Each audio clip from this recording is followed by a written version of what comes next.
Welcome back to our channel, friends.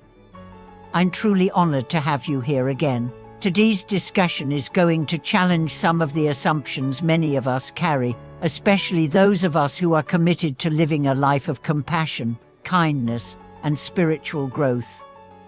Have you ever tried to help someone with the best intentions only to be met with resentment, confusion, or even chaos? Have you ever offered advice or tried to fix for loved one's problem, and somehow everything got worse? Today we are peeling back the curtain on one of the most misunderstood dynamics in spiritual life, why helping others without understanding the laws of karma can actually do harm. Let's begin with a difficult truth. Your good intentions are not always enough. In fact, good intentions, when not paired with wisdom, can turn into obstacles, not just for the person you're trying to help, but for yourself as well. This isn't about blaming or guilt. It's about seeing more clearly. Because when we see clearly, we can love more wisely, act more effectively, and serve more purely. Imagine someone drowning in a deep river. You panic, jump in to save them, but you don't know how to swim. Now both of you are in danger. This metaphor applies directly to spiritual life. When we interfere with someone else's karmic unfolding, especially without being grounded in wisdom, we are not always rescuing them. Sometimes, we are just dragging them further from the lessons they need to learn. Master teachers across the Buddhist world have consistently warned about this. One powerful teaching comes from the concept of interfering with karmic maturation.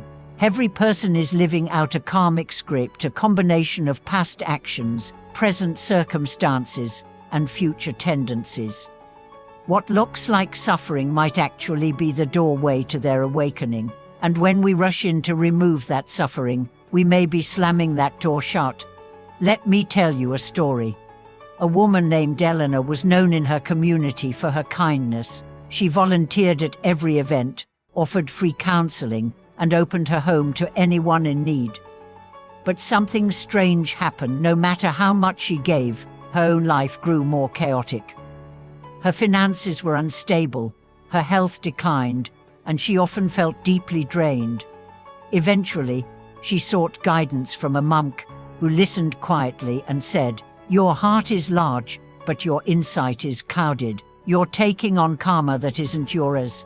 He explained that compassion without discernment is like pouring water into a broken car. It spills everywhere, helping no one and leaving you empty. This struck Eleanor deeply. She began practicing mindfulness before offering help.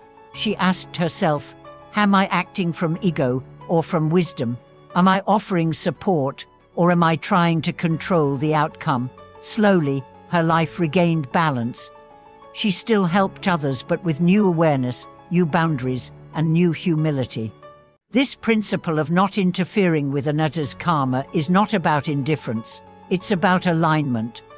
It's about understanding the deeper architecture of spiritual life, where every soul must walk its own path, learn its own lessons, and ripen its own causes.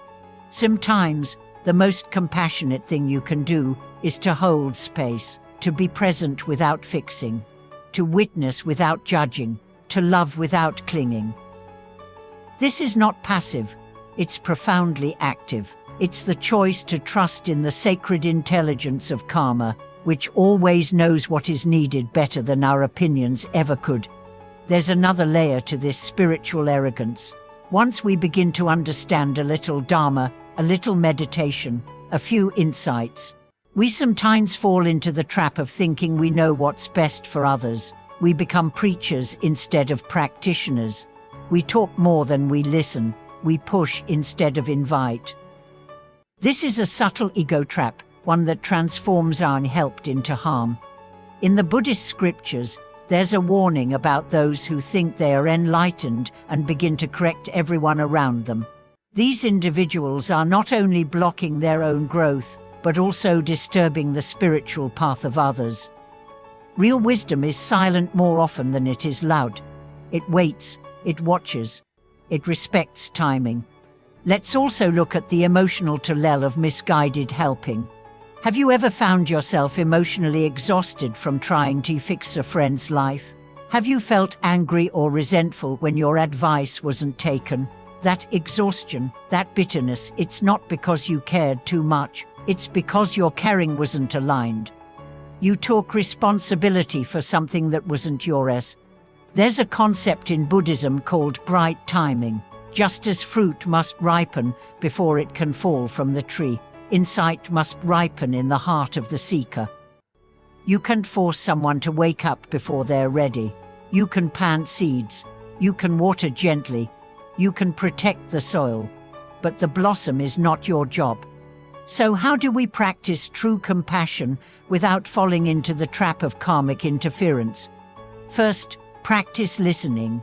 Not just to words, but to silence, to tone, to energy. Often, people aren't asking to be saved. They just want to be heard. They want to be seen. And that act of witnessing can be more healing than any solution. Second, ask before acting. Would you like some support? Can I offer you a perspective? These questions honor the other person's autonomy and invite their consent. Without that, even the best advice becomes intrusion. Third, strengthen your own practice. The more stable you are, the less likely you are to project your needs onto others. Help others not because you can bear their pain, but because your heart is overflowing with presence. That difference changes everything. Fourth, return to humility. We are all students of life. No matter how far along the path we are, there is always more to see, more to learn.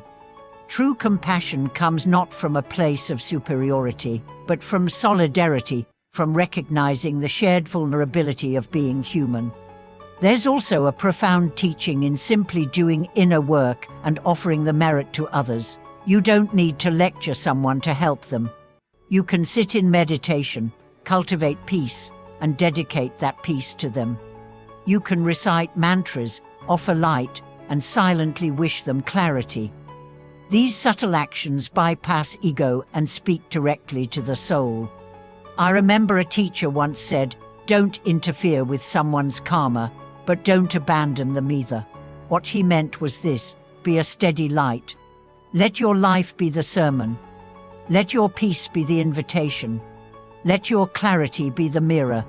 Because when people are ready, they will come, and when they come, they won't need your advice. They'll need your presence. They'll need your listening.